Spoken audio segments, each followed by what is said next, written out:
Good morning, सुप्रभात, केम छो। उम्मीद है आप सब लोग बेहतर होंगे, अपना ध्यान रख रहे होंगे। आप में से कई लोगों को लगता है कि सर ये कहानियां आप लाते कहाँ से हो, इतनी सारी स्टोरीज हो गई है। अभी तक आप देखोगे तो मैंने जो है 200 से अधिक स्टोरीज आपको सुनाई है। मतलब अभी तो किताबें ही, बुक्स ही नहीं बची जिनमें कुछ कहानियां नई नहीं हो, तो हमें बहुत कहानियां ढूंढनी पड़ती हैं स्टोरीज की। आपको कुछ अच्छा नया स्टोरी सुनाए आपको अब। और एक्चुअली मैंने इस दौरान कुछ चीज़ें देखी कि ऐसा है कि कई लोगों ने मुझसे कहा कि सर हमको मॉर्निंग मोटिवेशन से बहुत एनर्जी मिलता है हमको, और हमारा सोच जो है, क्योंकि बहुत दिन हो गए एक्चुअली। आप सोचिए कि तकरीबन हम लोग जो है 200 दिन से ऊपर जो है, वो मुझे एग्जैक्ट नंबर तो नहीं मालूम है, जब ये अपलोड होगा वीडियो तो मालूम चलेगा, 217 या 218 जो है वो वीडियो जो है हमारे हो चुके हैं इसमें। मतलब हर दिन हमने कुछ नया सीखा है। तो ये आपको ऐसा लगता है और मुझे ऐसा लगता है कि मैं भी हर दिन कुछ नया सीख रहा हूँ, क्योंकि ये सब चीज़ों के लिए मुझे भी अपने आप को जो है तैयार करना होता है। और मैं भी इस दौरान मैंने अपने पूरे जीवन में इतनी कहानियाँ कभी नहीं पढ़ी थी जितनी स्टोरीज़ मैं अभी पढ़ रहा हूँ ना। इतनी स्टोरीज़ मैंने कभी नहीं पढ़ी थी। और मेरे को जो है एक बहुत अच्छा मुझे भी एक बहुत अच्छा मोटिवेशन मिला कि मुझे कुछ नया जानने को मिला। और ये जो परिवर्तन है ना, जो आप में से कई लोग बोलते हैं कि सर हमको मॉर्निंग मोटिवेशन से ऐसा लगता है कि कुछ परिवर्तन हमारे अंदर आया है, तो बेटा ये आपके अंदर नहीं, मेरे अंदर भी ये परिवर्तन आया है, ठीक है। क्योंकि जब हम अच्छी बातें जानते हैं, पॉजिटिव वाइब्स को अपने पास रखते हैं ना, तो परिवर्तन आना नेचुरल है। आज हम जो स्टोरी सुनेंगे, ये स्टोरी भी बड़ी अच्छी स्टोरी है। ये ग्रीक स्टोरी है एक। और हाँ, मैं उस प्रश्न का उत्तर देना भूल गया कि ये कहानियाँ आती कहाँ से हैं। तो इसकी स्टोरीज़ के लिए मैंने कई सारी, मतलब मैं क्रॉसवर्ड जाता हूँ, बुक्स को सर्च करता हूँ कि कौन सी बुक्स में मिलेगी। पुरानी मिथोलॉजिकल बुक्स को लेके आता हूँ, फिर कई मोटिवेशनल बुक्स जो होती हैं उनमें एक बुक लेके आता हूँ, उनमें 5 कहानी निकलती, 6 स्टोरी निकलती, तो वो भी कलेक्ट करते जाते हैं। और सोचा मैंने ये है कि जो है वो इन फ्यूचर हम लोग जो है एक अपनी खुद की जो है ना, थोड़ा किरदार चेंज करके अपनी स्टोरी की बुक भी बनाते हैं हम, जो थोड़ा सा हमारे लिए मतलब ऐसा लगेगा कि कुछ क्रिएटिव किया था हमने कभी के। क्योंकि ये मॉर्निंग मोटिवेशन जो है ना, ये अनायास ही शुरू हुआ था। कई बच्चे बोलते थे सर कि मेरे आपसे हमको कनेक्ट नहीं फील हो पा रहा है, क्योंकि आप जो है वो लाइव सेशन कम लेते हैं। मुझे लगता है कि फालतू के लाइव सेशन लेने में होता है कि टाइम ज़्यादा बर्बाद होता है आज के बच्चों का अटके। अरे मुझे लगता है आपका 1-1 मिनट कीमती, इसलिए मैं कभी भी वो काम नहीं करूँगा जो मेरे फ़ायदे का हो, मैं वो काम करूँगा जो आपके फ़ायदे का हो। ऐसा क्यों, मैं बताता हूँ आपको। तो आज की कहानी इसी आधार पर, इसी बेसिस पर है कि मैं वो करूँगा जो आपके फ़ायदे का हो, मैं वो नहीं करूँगा जो मेरे फ़ायदे का है, ठीक है। एक बार क्या होता है, एक बड़ा सा राज्य होता है, ठीक है। उस राज्य का जो राजा होता है, किंग होता है, वो काफ़ी प्रभावशाली और काफ़ी मतलब अच्छा, महान, दयालु और अच्छा राजा मानते हैं। कहते हैं कि वो राजा बड़ा चमत्कारी राजा है और बड़ा महान राजा है। अब तक वैसा किंग जो है वो नहीं हुआ था। और इंग्लैंड के किसी हिस्से की कहानी है ये, नहीं मतलब ग्रीस के किसी हिस्से की कहानी है ये। तो अब क्या, उसी राज्य में एक व्यक्ति था जो भिखारी था, अलार्म चालू था।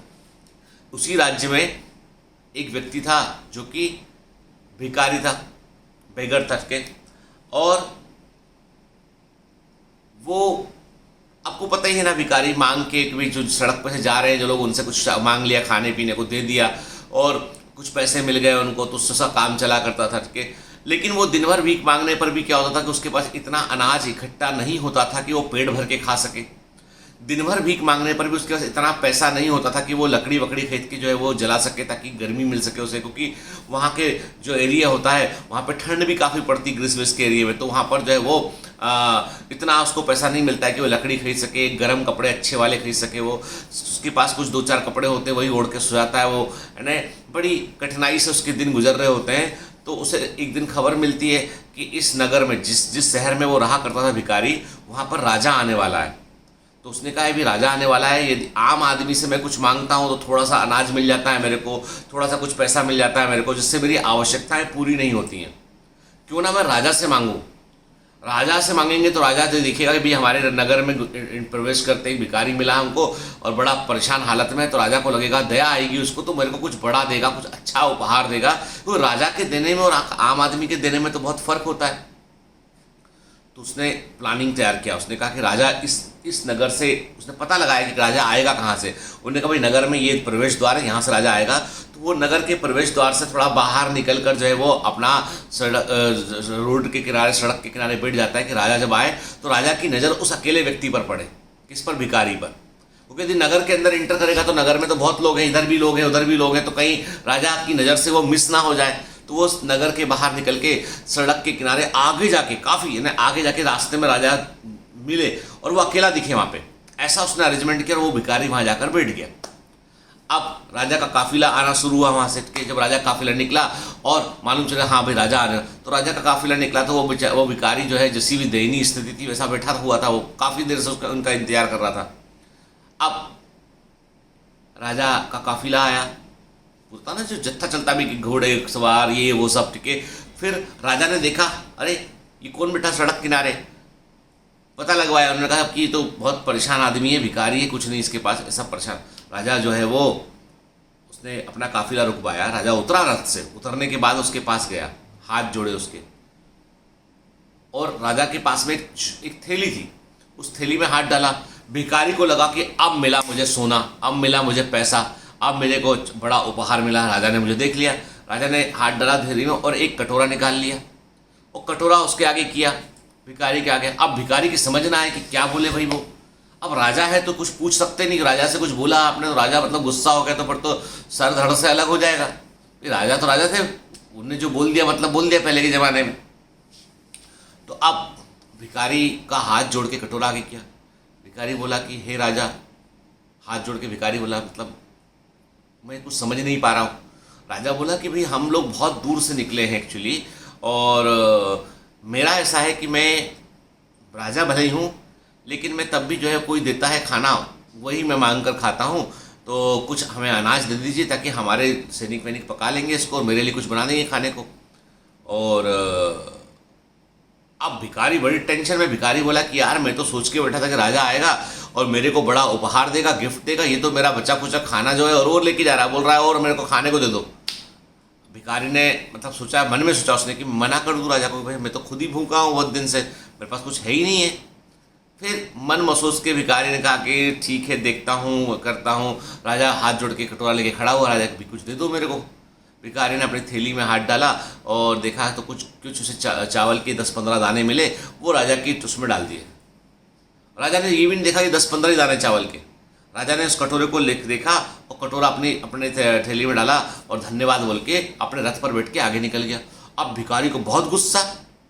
भिखारी ने कहा कि यार ऐसा तो मैंने राजा सुन रखा था कि ये राजा बड़ा प्रतापी है, चमत्कारी है, बड़ा महान राजा है, ये कैसा राजा है, खुद के पास कुछ है नहीं है, हमें कहाँ से दे देगा। मेरे 15 चावल के दाने और ले गया ये।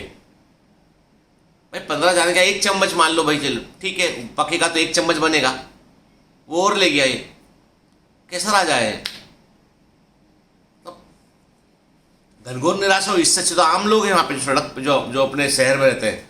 अब ऐसा सोचता रहा भिखारी। अब राजा का काफिला आंखों से ओझल हो गया, चला गया। शाम का समय था। अब भिखारी ने सोचा भी आप तो नगर के बाहर तो अपना ही गए, नगर के दरवाजे भी बंद हो चुके हैं, अभी राजा की सुरक्षा के चलते कोई रात में अंदर भी नहीं आने देगा यहाँ पे, तो अब तो जो बचा खुचा जो अपने पास है वही पका के खा लेते हैं। अपनी थैली में उसने डाला, हाथ डाल, देखा उसने कि 1 मुट्ठी चावल, कुछ थोड़ा सा जो उसके पास में जो है वो हैंडफुल ऑफ राइस प्रेजेंट था। उसने पानी वानी में डाल के उसको जो है वो उसको उसने बॉईल किया, ठीक है, उबाला उसने। उसको उबालने के बाद जैसे वो खाने को गया कि उसने कहा चलो थोड़ा बहुत जो मेरे पास है मैं खा लेता हूँ, फिर कल जैसे शहर का दरवाज़ा खुलेगा शहर के अंदर चला जाऊँगा मैं। खाने को गया तो उसके मुँह में कुछ चुभा कि कुछ है मुँह में कंकड़। उसने मुँह बाहर निकाला, देखा उसने तो 1 चावल सोने का दिखाई पड़ा उसे। अरे सोने का चावल कहाँ से आ गया। उसने उसको अलग किया, सोने का चावल उसने उसको अलग किया कि अरे ये तो बेच दूंगा तो मेरा 2 टाइम का 4 टाइम का खाना हो जाएगा। अब चावल सोने का कितना सा छोटा सा होगा वो। पूरा उसने अपना खाना देखा 15 सोने के चावल है, 15 दाने ऐसे हैं चावल के जो सोने के हैं। उसने कहा यार ये तो बढ़िया हो गया, तो 10-15 दिन महीने भर का प्रबंध हो गया। फिर उससे दिमाग में बात आई, अरे ये तो उसी साइज के वही चावल के दाने हैं जो मैंने राजा को दिए थे। मतलब राजा को जब मैंने 15 दाने गिनकर दिए उनके बाउल में, वो 15 दाने सोने के दाने बनकर मेरे पास लौट आए हैं। ये है राजा का चमत्कार। अब उसने सिर पीटा अपना, बोला भैया यार मैं कहाँ फंस गया, मैं यदि पूरा पूरा अपना जितना चावल मेरे पास था सब मैं राजा को दे देता, अपने पास कुछ ना रखता, तो शायद मेरी थैली में सिर्फ सोना भरा होता। आज मैं इतना चावल लेके बैठा हूँ, एक हैंडफुल ऑफ राइस लेके बैठा हूँ पका के, पूरा बाउल भर के गोल्ड मेरे पास होता तो मेरे को जिंदगी भर कुछ ना करना पड़ता। मैं 15 दाने देख के राजा को बोला जा भैया निकल यहां से। जिंदगी भी ऐसी होती है, बगैर दिए यदि आप बहुत पाने की चाह करते हैं ना तो नहीं मिलता है। वही मिलता है जो आपने किसी को दिया है, वही मिलता है। आ रही बस समझे क्या बोल रहा हूं? लाइफ में कभी आप सोचते हैं ना कि कोई अनायास, कोई अनएक्सपेक्टेड कोई चीज आपके पास आ जाएगी, बहुत सारी आ जाएगी, नहीं होगा ऐसा। आपको कहीं ना कहीं कुछ ना कुछ पहले चुकाना पड़ेगा, उसके बदले आपको मिलेगा। इसीलिए मैं कहता हूं ना कि मैं आपके लिए काम करता हूं, बदले में मुझे जरूर मिलेगा कुछ ना कुछ, मुझे पक्का पता है इस चीज, क्योंकि वो सोने के चावल के दानों के समान है। और ये जीवन का एक मूलभूत सिद्धांत है कि दीजिए, सर्व कीजिए, समर्पित रहिए। ये मत सोचिए कि बदले में क्या मिलेगा, बदले में कुछ चमत्कारी ही मिलेगा, ऐसा मिलेगा जिसका आपने उम्मीद नहीं किया वैसा। उस भिखारी ने कभी उम्मीद नहीं किया था कि सोने का चावल भी मिलेगा उसके पर मिला उसे। और ये बड़ा लेसन है जिंदगी का। इसलिए हमेशा पाने की चेष्टा मत कीजिए, हमेशा कोशिश कीजिए कि जो मेरे पास है उससे मैं लोगों का कैसे भला कर सकता हूँ। उसमें भी मैंने आपसे कहा ना कि अब उसमें भी क्या है, कई लोगों को उसका गलत इंटरप्रिटेशन लगाते हैं कि सर हम तो आपका जो आप हम लोग जो मेहनत से करते हैं तो हम ये सबको डिस्ट्रीब्यूट कर दें बेटे यार, ये तो नहीं। आप किसी का दूसरे के हक का लॉस ना करें। आपके पास आपके अपने पोजीशन में जो है उससे आप किसी की मदद करें, आप उसकी हेल्प करें, आप उसको किसी कोई आपको भूखा दिखाई पड़े उसको आप 2 रोटी दे दें, तो मैं कहता हूँ कि उससे बड़ा पुण्य कोई नहीं हो सकता है। बजाय हम जो ढोंग ढकोसला करते हैं अलग अलग जगह पर जाकर, मतलब मैं जनरल बात कह रहा हूँ, बुरा मत मानिएगा, कि हम ये दे दिया, वहाँ पे जाके दान कर दिया, उस भला जो है उसमें दान। मैं कहता हूँ कि सबसे बड़ा धर्म है मानव सेवा। जो आप कर सकते हैं वो जरूर कीजिए। कुछ नया हो सके तो एक ठंड में ठिठुरते आदमी को आप जो है वो एक पुराना कंबल दे दीजिए। कुछ ना हो सके तेज बारिश में एक छतरी घर में रखी, जो पुरानी छतरी है जो काम आपके नहीं आ रही, वो छतरी किसी को दे दीजिए।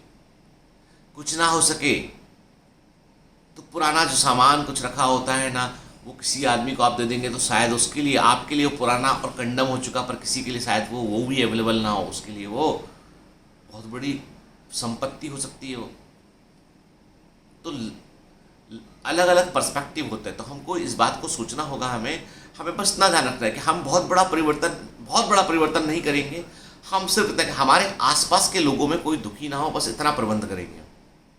हर आदमी अब ये सोच लेगा ना तो पूरी दुनिया हैप्पी और खुश हो जाएगी। ठीक है ना? Have a great day, all the best and enjoy your Sunday.